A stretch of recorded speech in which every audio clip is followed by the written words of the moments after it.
اسلام کی بنیادی تعلیمات، خطبات مکمل۔ طیب کلمہ کے معنی۔ مسلمان بھائیوں، آپ کو معلوم ہے کہ انسان اسلام کے دائرے میں ایک کلمہ پڑھ کر داخل ہوتا ہے، اور وہ کلمہ بھی کچھ بہت زیادہ لمبا چوڑا نہیں ہے، صرف کچھ لفظ ہے: لا الہ الا اللہ محمد الرسول اللہ۔ ان لفظوں کو زبان سے ادا کرتے ہی آدمی کچھ سے کچھ ہو جاتا ہے۔ پہلے کافر تھا، اب مسلمان ہو گیا۔ پہلے ناپاک تھا، اب پاک ہو گیا۔ پہلے خدا کے غضب کا حقدار تھا، اب اس کا پیارا ہو گیا۔ پہلے دوزخ میں جانے والا تھا، اب جنت کا دروازہ اس کے لیے کھل گیا۔ اور بات صرف اتنے ہی پر نہیں رہتی، اسی کلمے کی وجہ سے آدمی اور آدمی میں بڑا فرق ہو جاتا ہے۔ جو اس کلمے کے پڑھنے والے ہیں وہ ایک امت ہوتے ہیں، اور جو اس سے انکار کرتے ہیں وہ دوسری امت ہو جاتے ہیں۔ باپ اگر کلمہ پڑھنے والا ہے اور بیٹا اس سے انکار کرتا ہے تو گویا باپ باپ نہ رہا اور بیٹا بیٹا نہ رہا۔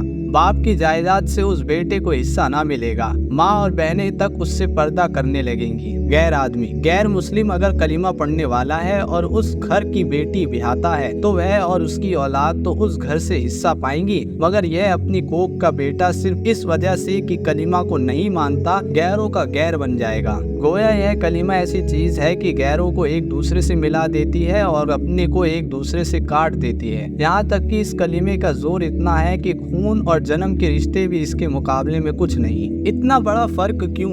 اب ذرا اس بات پر غور کیجئے کہ یہ اتنا بڑا فرق جو آدمی اور آدمی میں ہو جاتا ہے، یہ آخر کیوں ہوتا ہے؟ کلمے میں ہے کیا؟ صرف چند لفظ ہی تو ہے: لام، الف، اے، میم، واو، سین اور ایسے ہی دو چار لفظ اور۔ ان لفظوں کو ملا کر منہ سے نکال دیا جائے تو کیا کوئی جادو ہو جاتا ہے کہ آدمی کی کایا پلٹ جائے؟ آدمی اور آدمی میں کیا بس اتنی سی بات سے زمین اور آسمان کا فرق ہو سکتا ہے؟ میرے بھائیوں، آپ ذرا سمجھ سے کام لیں گے تو آپ کی عقل خود کہہ دے گی کہ صرف منہ کھولنے اور زبان ہلا کر چند لفظ بول دینے کی اتنی بڑی تاثیر نہیں ہو سکتی۔ بت پرست ضرور سمجھتے ہیں کہ بس ایک منتر پڑھ دینے سے پہاڑ ہل جائے گا، زمین پھٹ جائے گی اور چشمے ابلنے لگیں گے، چاہے منتر کے معنی کی کسی کو خبر نہ ہو، کیونکہ وہ سمجھتے ہیں کہ ساری تاثیر بس حرفوں یا لفظوں میں ہے۔ وہ زبان سے نکلے اور جادو کے دروازے کھل گئے، مگر اسلام میں یہ بات نہیں ہے۔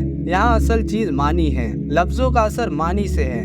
معنی اگر نہ ہو اور وہ دل میں نہ اترے اور ان کے زور سے آپ کے خیالات، آپ کے اخلاق اور آپ کے اعمال نہ بدلے تو صرف الفاظ بول دینے سے کچھ بھی اثر نہیں ہوگا۔ اس بات کو میں ایک موٹی سی مثال سے آپ کو سمجھاؤں۔ مان لو آپ کو سردی لگتی ہے، اگر آپ زبان سے روئی لحاف پکارنا شروع کر دے تو سردی لگنی بند نہ ہوگی، چاہے آپ رات بھر میں 1,00,000 بار روئی لحاف پکارتے رہیں۔ ہاں، اگر لحاف میں روئی بھر کر اوڑھ لیں گے تو سردی لگنی بند ہو جائے گی۔ مان لیجئے کہ آپ کو پیاس لگ رہی ہے، اگر آپ صبح سے شام تک پانی پانی پکارتے رہے تو پیاس نہ بجھے گی۔ ہاں، پانی کا ایک گھونٹ لے کر پی لیں گے تو کلیجے کی ساری آگ فوراً ٹھنڈی ہو جائے گی۔ مان لیجئے کہ آپ کو نزلہ بخار ہو جاتا ہے، اس حال میں اگر بنفشہ گوزبان بار بار کہنا شروع کر دیں گے تو نزلہ بخار میں کچھ بھی کمی نہ ہوگی۔ ان دواؤں کا جوشندہ بنا کر پی لیں گے تو نزلہ بخار خود بھاگ جائے گا۔ بس یہی حال طیب کلمے کا بھی ہے۔ صرف 6-7 الفاظ بول دینے سے اتنا بڑا فرق نہیں ہوتا کہ آدمی کافر سے مسلمان ہو جائے، ناپاک سے پاک ہو جائے، دھتکارا ہوا ہونے کے بجائے پیارا بن جائے، دوزخی سے جنتی بن جائے۔ یہ فرق صرف اس طرح ہوگا کہ پہلے ان لفظوں کا مطلب سمجھے اور وہ مطلب آپ کے دل میں اتر جائے۔ پھر مطلب کو سمجھ بوجھ کر جب آپ ان لفظوں کو زبان سے نکالیں تو آپ کو اچھی طرح یہ احساس ہو کہ آپ اپنے خدا کے سامنے اور ساری دنیا کے سامنے کتنی بڑی بات کا اقرار کر رہے ہیں، اور اس اقرار سے آپ کے اوپر کتنی بڑی ذمہ داری آ گئی ہے۔ پھر یہ سمجھتے ہوئے جب آپ نے اقرار کر لیا تو اس کے بعد آپ کے خیالات میں اور آپ کی ساری زندگی میں یہ کلمہ داخل ہو جانا چاہیے۔ پھر آپ کو اپنے دل و دماغ میں کسی ایسی بات کو جگہ نہ دینی چاہیے جو اس کلمے کے خلاف ہو۔ پھر آپ کو ہمیشہ کے لیے بالکل فیصلہ کر لینا چاہیے کہ جو بات اس کلمے کے خلاف ہے وہ جھوٹی ہے اور یہ کلمہ سچا ہے۔ پھر زندگی کے سارے معاملوں میں یہ کلمہ آپ کا حاکم ہونا چاہیے۔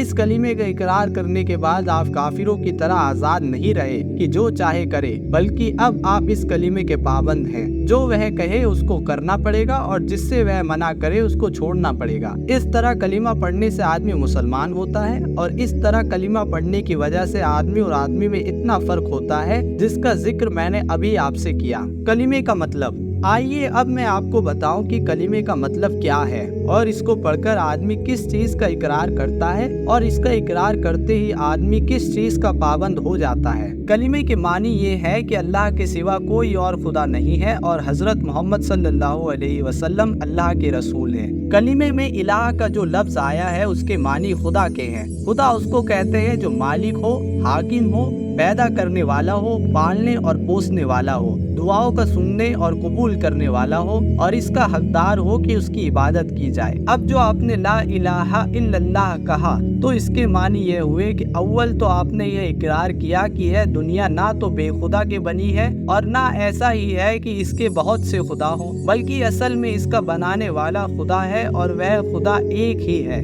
और उस एक जात के सिवा खुदाई किसी की नहीं है। दूसरी बात जिसका आपने कलीमा पढ़ते ही इकरार किया वह यह है कि वही एक खुदा आपका और सारी दुनिया का मालिक है। आप और आपकी हर चीज और दुनिया की हर चीज उसकी है। पैदा करने वाला वह है, रोजी देने वाला वह है, मौत और जिंदगी उसी की तरफ से है, दुख और सुख भी उसी की तरफ से है। जो कुछ किसी को मिलता है उसका देने वाला हकीकत में वह अल्लाह है और जो कुछ किसी से छीना जाता है उसका छीनने वाला भी असल में वही अल्लाह है। डरना चाहिए तो उसी से, मांगना चाहिए तो उसी से, सिर झुकना चाहिए तो उसी के सामने, इबादत और बंदगी की जाए तो उसी की। उसके सिवा हम किसी के बंदे और गुलाम नहीं है और उसके सिवा कोई हमारा मालिक और हाकिम नहीं है। हमारा असली फर्ज यह है कि उसी का हुक्म माने और उसी के कानून पर चले। अल्लाह से कौल व करार, यह है वह कौल व करार जो ला इलाहा इल्लल्लाह पढ़ते ही आप अपने खुदा से करते हैं और सारी दुनिया को गवाह बनाकर करते हैं। इसकी खिलाफ वर्जी करेंगे तो आपकी जबान, आपके हाथ पांव, आपका रोंगटा और जमीन व आसमान का एक एक जर्रा जिसके सामने आपने झूठा इकरार किया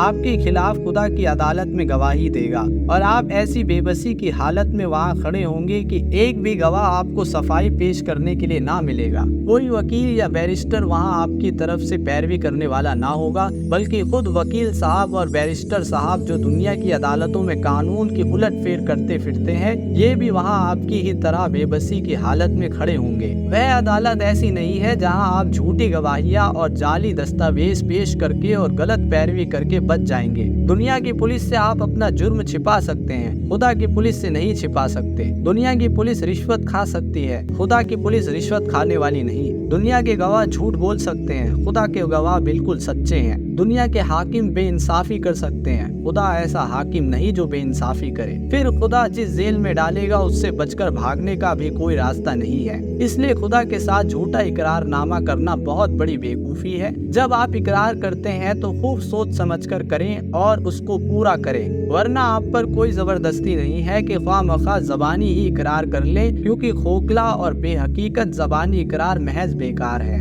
रसूल सल्लल्लाहु अलैहि वसल्लम की रहनुमाई का इकरार, ला इलाहा इल्लल्लाह कहने के बाद आप मोहम्मदुर रसूल अल्लाह कहते हैं। इसके मानी है कि आपने ये इकरार कर लिया कि मोहम्मद सल्लल्लाहु अलैहि वसल्लम ही वह पैगंबर है जिनके जरिए से खुदा ने अपना कानून आपके पास भेजा है। खुदा को अपना आका और शहंशाह मान लेने के बाद यह मालूम होना जरूरी था कि उस शहंशाह के अहकाम और आदेश क्या हैं। हम कौन से काम करें जिनसे वह खुश होता है और कौन से काम ना करें जिनसे वह नाराज होता है। किस कानून पर चलने से वह हमें बख्शेगा और उसकी खिलाफ वर्जी करने पर वह हमें सजा देगा। ये सब बातें बताने के लिए खुदा ने हजरत मोहम्मद सल्लल्लाहु अलैहि वसल्लम को अपना पैगंबर मुकर्रर किया। आप सल्लल्लाहु अलैहि वसल्लम के जरिए से अपनी किताब हमारे पास भेजी और आप सल्लल्लाहु अलैहि वसल्लम ने खुदा के हुक्म के मुताबिक जिंदगी बसर करके हमें बता दिया कि मुसलमानों को इस तरह जिंदगी बसर करनी चाहिए। जब आपने मोहम्मदुर रसूल अल्लाह कहा तो मानो इकरार कर लिया कि जो कानून और जो तरीका नबी सल्लल्लाहु अलैहि वसल्लम ने बताया है आप उसी की पैरवी करेंगे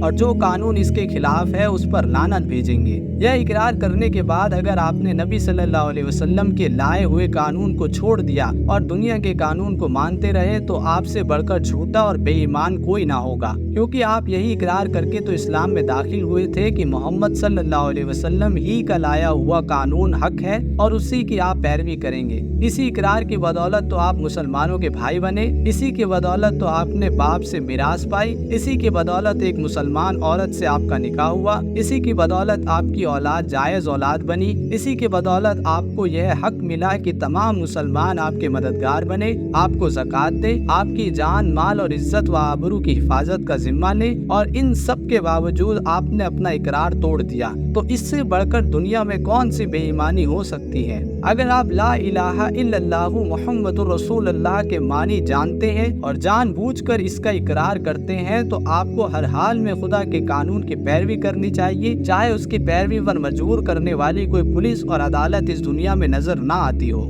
जो इंसान यह समझता है कि खुदा की पुलिस और फौज और अदालत और जेल कहीं मौजूद नहीं है, इसलिए उसके कानून को तोड़ना आसान है, और दुनिया की पुलिस फौज अदालत और जेल मौजूद है, इसलिए उसके कानून को तोड़ना मुश्किल है, ऐसे आदमी के बारे में मैं साफ कहता हूँ कि वह ला इलाहा इल्लल्लाहु मुहम्मदुर रसूलुल्लाह का झूठा इकरार करता है, अपने खुदा को, सारी दुनिया को, तमाम मुसलमानों को और खुद अपने आप को धोखा देता है। इकरार की जिम्मेदारियाँ। भाइयों और दोस्तों, अभी मैंने आपके सामने तैयब कलीमा के मानी बयान किए हैं। अब इसी सिलसिले में एक और पहलू की तरफ आपको तवज्जो दिलाता हूँ। आप इकरार करते हैं कि अल्लाह आपका और हर चीज का मालिक है। इसके क्या मानी है? इसके मानी यह है कि आपकी जान आपकी अपनी नहीं, खुदा की है। आपके हाथ अपने नहीं, आपकी आंखें और आपके कान और आपके जिस्म का कोई हिस्सा आपका अपना नहीं। ये जमीनें जिनको आप जोतते हैं, ये जानवर जिनसे आप खिदमत लेते हैं, ये माल और असबाब जिनसे आप फायदा उठाते हैं, इनमें से कोई भी चीज आपकी नहीं है। हर चीज खुदा की है और खुदा की तरफ से अमानत के तौर पर आपको मिली है। इस बात का इकरार करने के बाद आपको ये कहने का क्या हक है कि जान मेरी है, जिस्म मेरा है, माल मेरा है और फला चीज मेरी है? दूसरे को मालिक कहना और फिर उसके चीज को अपनी करार देना बिल्कुल एक झूठी बात है। अगर हकीकत में यह बात सच्ची दिल से मानते हैं कि इन सब चीजों का मालिक खुदा ही है, तो इससे दो बातें आप पर खुद ब खुद लाजमी हो जाती हैं। एक यह है कि जब मालिक खुदा है और उसने अपनी चीजें अमानत के तौर पर आपके हवाले की हैं, तो जिस तरह मालिक कहता है उसी तरह आपको उन चीजों से काम लेना चाहिए। उसकी मर्जी के खिलाफ अगर आप उनसे काम लेते हैं तो धोखेबाजी करते हैं। आप अपने इन हाथों और पाँव को भी उसकी पसंद के खिलाफ हिलाने का हक नहीं रखते। आप इन आंखों से भी उसकी मर्जी के खिलाफ देखने का हक नहीं रखते। आपको इस पेट में भी कोई चीज ऐसी डालने का हक नहीं है जो उसकी मर्जी के खिलाफ हो। आपको इन जमीनों और इन जायदादों पर भी मालिक की मर्जी के खिलाफ कोई हक हासिल नहीं है।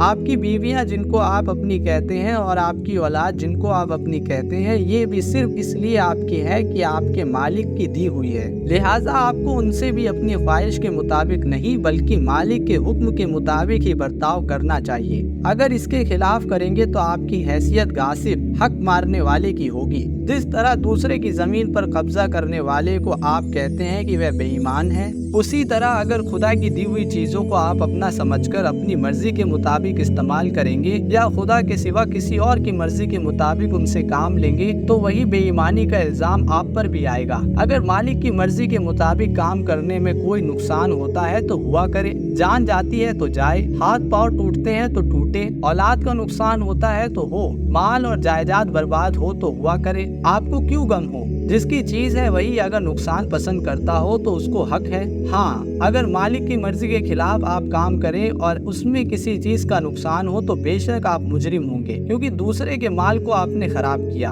आप खुद अपनी जान के मुख्तार नहीं है। मालिक की मर्जी के मुताबिक जान देंगे तो मालिक का हक अदा करेंगे, उसके खिलाफ काम करने में जान देंगे तो यह बेईमानी होगी। इस्लाम लाना खुदा पर एहसान नहीं।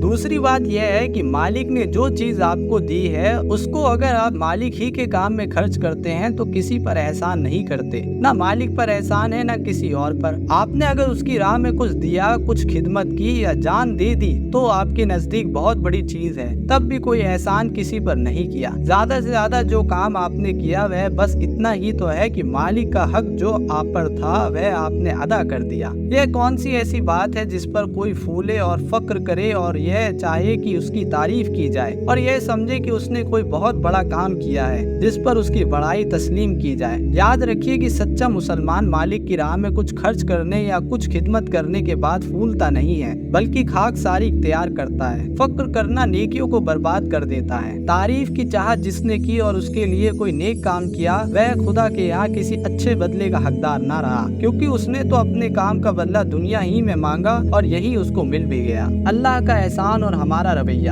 بھائیو، اپنے مالک کا احسان دیکھیے کہ اپنی چیز آپ سے لیتا ہے اور پھر کہتا ہے کہ یہ چیزیں میں نے تم سے خریدی ہیں اور اس کا بدلہ میں تمہیں دوں گا۔ اللہ اکبر! اس سخاوت اور کرم کا بھی کوئی ٹھکانہ ہے؟ قرآن میں آیا ہے، اللہ نے ایمانداروں سے ان کی جانیں اور ان کے مال خرید لیے ہیں، اس کے بدلے میں کہ ان کے لیے جنت ہے۔ قرآن سورہ 9 توبہ آیت 111۔ یہ تو مالک کا برتاؤ آپ کے ساتھ ہے۔ اب ذرا اپنا برتاؤ بھی دیکھیے۔ جو چیز آپ کو مالک نے دی تھی اور جس کو مالک نے پھر آپ سے معاوضہ دے کر خرید بھی لیا، اس کو آپ غیروں کے ہاتھ بیچتے ہیں، نہایت ذلیل معاوضہ لے کر بیچتے ہیں۔ وہ مالک کی مرضی کے خلاف آپ سے کام لیتے ہیں اور آپ یہ سمجھ کر ان کی خدمت کرتے ہیں کہ مانو روزی دینے والے وہ ہیں۔ آپ اپنے دماغ بیچتے ہیں، اپنے ہاتھ پاؤں بیچتے ہیں، اپنے جسم کی طاقتیں بیچتے ہیں اور وہ سب کچھ بیچتے ہیں جس کو خدا کے باغی خریدنا چاہتے ہیں۔ اس سے بڑھ کر بد اخلاقی اور کیا ہو سکتی ہے؟ بیچی ہوئی چیز کو پھر بیچنا قانونی اور اخلاقی جرم ہے۔ دنیا میں اس پر دغا بازی اور دھوکہ دڑی کا مقدمہ چلایا جاتا ہے۔ کیا آپ سمجھتے ہیں کہ خدا کی عدالت میں اس پر مقدمہ نہیں چلایا جائے گا؟